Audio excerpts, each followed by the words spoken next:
మళ్ళీ మాకు మా సినిమాలే మాట్లాడాలి. ఎప్పుడు మాట్లాడతాయి? మా సినిమా రైట్ సినిమా మీకు ప్రేక్షకులకు అందించినప్పుడే మాట్లాడతాయి. మేము ఫెయిల్యూర్ తీసినప్పుడు మాకు పడుతూనే ఉంటాయి. పోనీ 100కి 100 ఏ స్టార్ హీరో దగ్గర నుంచి మనం చూసుకుంటా వద్దాం హిస్టరీ, ఎవరు 100% సక్సెస్లు ఇక్కడ ఇవ్వలేరు.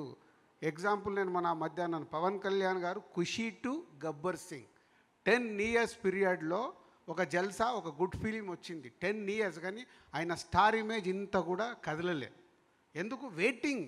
ఎప్పుడో ఒక మంచి సినిమా వస్తుంది, ఎప్పుడో ఒకటి. హీరోలకైతే అసలు ఏమీ కాదు నా లెక్కన.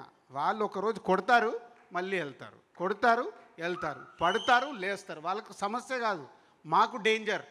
డైరెక్టర్లకి ప్రొడ్యూసర్లకి డేంజర్. సినిమాలు ఫ్లాప్ వచ్చినాయి అనుకో, నా డబ్బు పోతూ ఉంటుంది, నేను నిలదొక్కుకోవడం కష్టం. డైరెక్టర్లకు ఫ్లాప్లు వచ్చిన 3వ సినిమా తర్వాత డైరెక్టర్ని ఎంకరేజ్ చేయరు. కానీ హీరోలకు ఏమీ కాదు. So is good heart. కాబట్టి నేను నెక్స్ట్ కంటిన్యూ అవుతున్నాను. ఒక జర్నీ చేస్తే కానీ అర్థం కాదు.